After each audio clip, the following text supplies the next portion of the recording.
volatility surrounding oil prices, you know, we saw obviously unprecedented volatility earlier this year when the oil price, the WTI, the West Texas Intermediate price, actually went negative momentarily. We've never seen spikes like this. That's the bad news. The good news is we are used to this. We, you know, in energy tubulars, there's always volatility, even if it's not with the oil price itself. It might be with coal prices or trade barriers or, you know, capacity issues, things of that nature. We are sort of in the business of managing volatility. So we embrace it. We obviously don't enjoy such a steep drop. Talking about volatility briefly, you know, the truth is we have been in a market decline for some time. The PipeLogix average of all ERW products has been on decline for 24 straight months now. So we were already facing challenges of lower pipe prices, coil prices that are hot rolled coil prices that are sometimes a bit challenging to deal with, especially when our end user customers are facing their own budget constraints with $40 oil and everything they're up against. What's next? I mean, we all talk about, you know, the time being tough. Particularly for oil and gas, we all know that, you know, election is coming up. That is going to have an impact. We all believe that it is going to have an impact in the oil and gas market. Of course, the vaccination of COVID-19 will play a major role in order to start the regular transport and the fly of the passenger from point A to point B. Overall demand for oil and gas, all the indexes that I'm seeing are not so encouraging, but I want to be optimistic. If you look at average 2019 dollar per barrel was in the range of 64, which went to almost 30, 35, 36 in 2020. I believe that it will be in the range of $48 in 2021 and should be in the range of 56 in 2022. And of course, that kind of correlates to the gas pricing as well, that it was $3.8 in MMBTU in 2019, which went down all the way to $2, $1.9.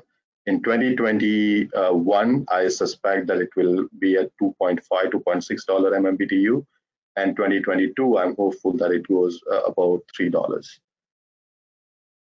Key challenges facing ERW, steel tubes and pipes, especially from a Southern African and South African perspective, is our uncompetitive supply chain. Currently in our primary steel supply market, ArcelorMittal South Africa is the only manufacturer of hot rolled coil in South Africa, basically given it monopoly status.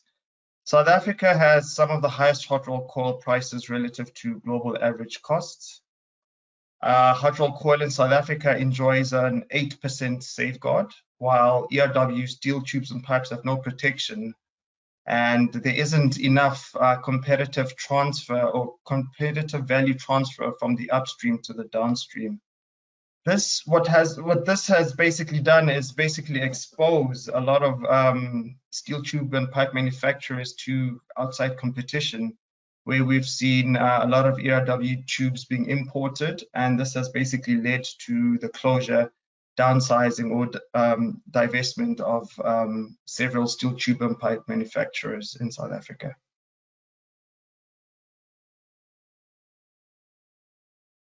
This is always the $1 million question, right? When will demand return? I mean, Mahir is an optimist. I like that about him. I didn't say that we wouldn't have any recovery in 2021. I said we wouldn't be able to be healthy and back to being profitable until late 2021 or 2022. So there's going to be some rebound.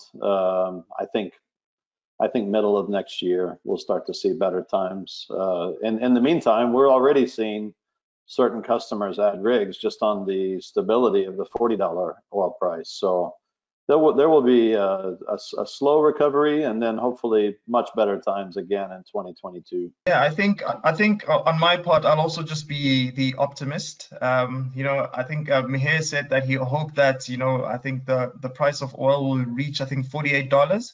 So, I mean, if it gets there, then it's beyond break-even price, then we should be seeing more green shoots, basically, in that environment. And I think we'd all like to see it going that way, we'd all like to believe there's pent-up demand and it needs to be rolled out for the benefit of all our economies. We're having a real run right now. They're making up for all the lost time in COVID. GM had the strike earlier in the year that depleted inventories. What we're seeing now, and it appears they're planning for a lockdown again. So they are building as many cars as they can, putting them in employee parking lots of all places. If the second wave doesn't come, I suspect they'll cut production in a hurry anyways, once they get their pipelines filled. But even today, some of the more popular trucks or SUVs are in tight supply, surprisingly. How long? I don't know. So I believe that either Biden comes or Trump comes, that we may not see the impact immediately. If Biden comes in, Section 232 may convert into the quota for some of the countries. But overall, US, if you look at in 2019 and 2020 beginning, US is on the verge of getting next net exporter for the gas. So all the fracking happens, all the rig counts goes up. Gas will be required in Asian countries and the Middle East also. And US can be very competitive. So no matter which government comes in, I believe that there will be a demand for gas, and that should be a good momentum for oil and gas business overall.